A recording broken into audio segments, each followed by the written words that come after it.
Thursday night, get in here, topped up glasses, ready to go. We got our chips on point, Linda Steele. More importantly, it's supposed to be something like 19 degrees on Sunday, 17, 19, whatever, I'll take it. People say, you can't because of climate change. And I was like, I'm not Mother Nature. I don't control the weather, but I can be happy about it when it's going to be sunny and warm. We'll take those cherry blossoms that are going to be all over. All the buds are going to go poof. Yeah, we need a little happy, right? We just passed the 4-year mark of the World Health Organization announcing a global pandemic. It's been a long 4 years. Hasn't it, though? You got to have some joy, find some joy. I found some joy last Saturday night. I was at the Canucks game. It was so fun. My husband, my guy, took me on a date night.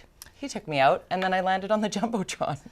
Well, there you go. Was it a good game? Where are you? Oh, here, hold on. I'm looking up at that, and then there we are. Ah, very nice. That's Brian and I. Yeah, we the Canucks won 5-0. It was unfortunately those are the best games. It was the best. Yeah, I know people say, "Oh no, 2-1." No, 7-0, 7-1, 7-2, something like that. And the Simple Minds song that they play for the goal, the "Don't You Forget About Me," everybody gets up and sings. It was such a great vibe. It really felt like so much fun. So, and there's a reason we're talking about this. We'll tell you about it in a second because we have another gift certificate to give away. We do. $100 to the CHEK. Linda, we should go to the CHEK. I love the CHEK. Yeah, I haven't been to the CHEK in years. There's one right by you.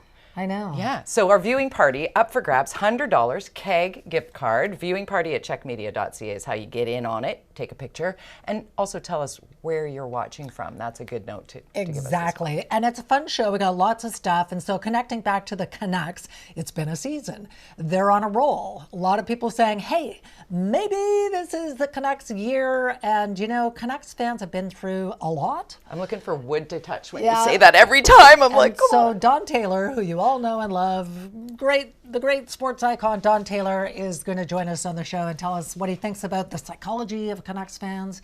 Is this their year? Are they going to riot if they don't do it? We got an over-under on how soon Linda will mention the Oilers in that interview. 5 All seconds. of those things will happen. BC Sports Hall of Fame member Don Taylor, newly inducted BC Sports Hall of Fame. And our good friend Tara Maguire is returning to the program. Last season, she was on talking about her book, Holden Before and After. This season, however, Tara has penned an essay in Chatelaine, this one. Yeah, a lot of people are talking about microdosing these days. And if you don't know much about it, apparently it works really well for menopause symptoms.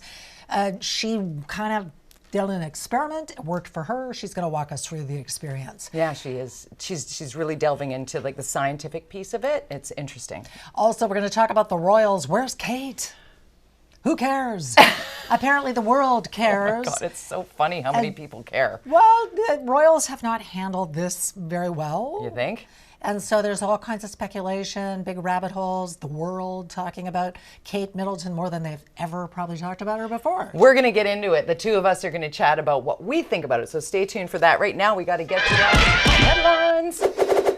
Okay, very quickly. So the never-ending saga, the Surrey Police Service is back on the front pages because there was a rumor that the province was going to offer up another $110 million to force the mayor and council across the line to make them release their death grip on the RCMP. The premier today is saying that's not true. $110 million. Where did that come from? Anyway, there's something on the table. That's wild. There is something on the table. The only person who had that information was the Conservative leader, and he won't say where he got it from. So I don't know what's going on. I guess we'll find out more in the days ahead. Stay tuned, as Let they it be say. Over. We're also staying tuned to the trucks hitting overpasses. There's new news on this. The province changed the rules and are changing them again because look at that. If you're a truck driver who's not doing their due diligence and you're going to smash into an overpass, cause millions of dollars damage, and hold up traffic for thousands of commuters, you could potentially pay a $100,000 fine or you can go to jail for 18 months. Good. I say good too. It needs to be a deterrent. When we first started talking about these and they were happening so quickly we couldn't even keep up with them, it was what, $500? I think what it should be is you pay for the damages to the overpass. How about that? So you pay several $1 million and then we'll see it stop. I'm just saying. Amen, sister.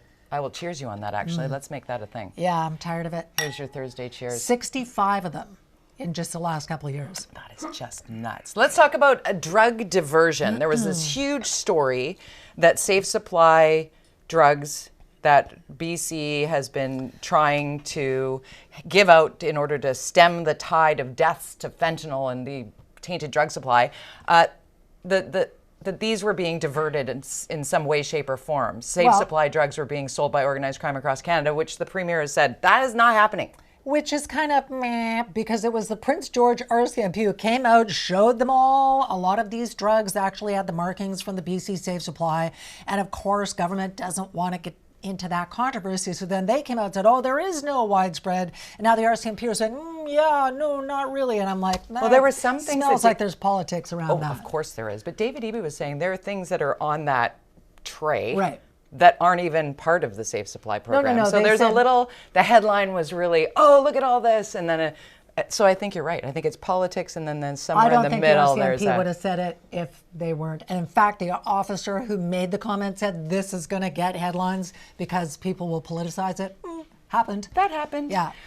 What else is happening? We've got contraband smokes. Yeah, this is a huge problem. 27 tons of them. This is worth, $24 million. And it's organized crime behind these, contraband cigarettes. How much is a pack of smokes these days? I've seen in the downtown east side when I've been down there with police doing stories, there's contraband cigarettes and all over the place that are illegal. It's a big deal. A lot of people don't know. I guess if you're not a smoker or somebody who buys them, you or if wouldn't you're know. a reformed smoker. Yeah. Hit it.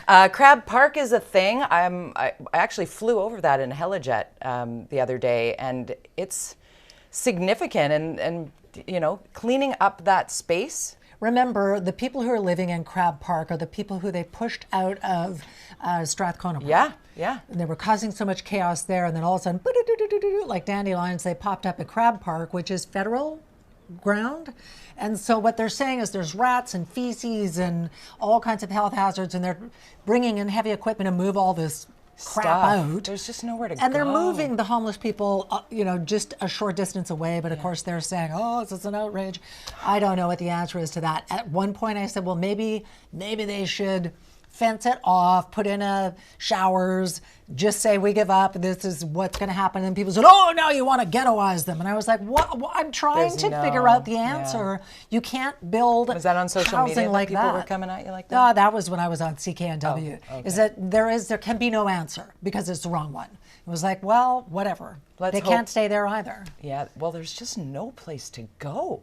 I can't imagine, when you're told to leave where you are and go where. Well, that's a real places. significant The thing issue. is that a lot of people don't want to go to what's available, and I get that. If they have a dog or they don't want to abide by rules or they want to do their drugs or whatever. So what's happening in Richmond, and this is a shelter that is run by the Salvation Army. Yes. They are now saying, hey, hang on a second.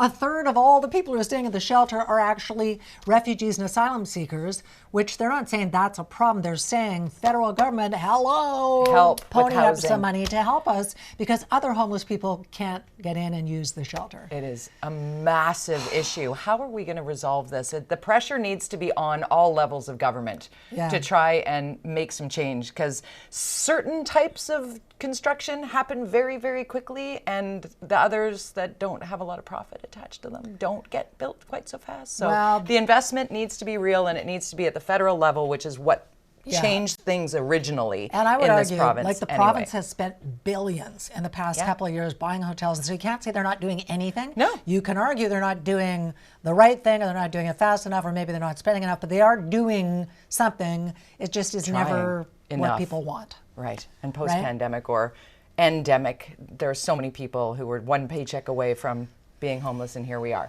How do you feel about the park board these days? I've tuned it out. Have you? And here we now, the Premier is saying, okay, we will change the charter and we'll get rid of the park board. But we're not going to do it until after the election. People saying, if they really wanted to do it, they could do it before the election, because after the election, they could say, we're not going to do it because we've heard things. We'll see. I think they want to keep good relations with the city of Vancouver, which has been working in lockstep. And they're not the same politically. They're not aligned politically. No. So we'll see what happens. But we can see what happens when a municipal government fights with the provincial government, and that gets messy and gets messy for the taxpayer. So Yeah. You know what else I hope isn't going to be messy, but I have my suspicions. What's that? The city of Vancouver is forging ahead with an e-scooter program, a rental thing. It's going to be messy. And they are going to be docked, so that's good news, because when I was in Seattle a couple of years ago, they were thrown all over the sidewalks, thrown over bridges. They go fast. If you don't know what you're doing, they can be dangerous. They fill emergency rooms. Right. They fill emergency rooms. So I get that people are looking for cheaper forms of transportation. That's fun. But you also get a bunch of drunk ding-dongs who go, "Woo," and then smash, bang, hospital. There's your ding-dong on your bingo card. Yeah. What about Surrey Council? Going back to Surrey. Okay, because the Palestinian protesters have been hijacking their council meetings to the point where they're saying, okay, we're not going to be able to do it in public anymore.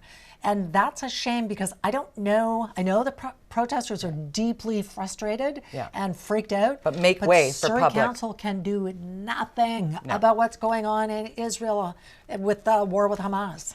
And one more thing I want to sneak in here, because it just moved in the U.S. and it is a headline that lands on our kitchen table because maybe it might happen in Canada, is the banning of TikTok. Nonpartisan here, both sides coming together. They can't agree on anything, but they agree that having a social media company owned by a communist regime.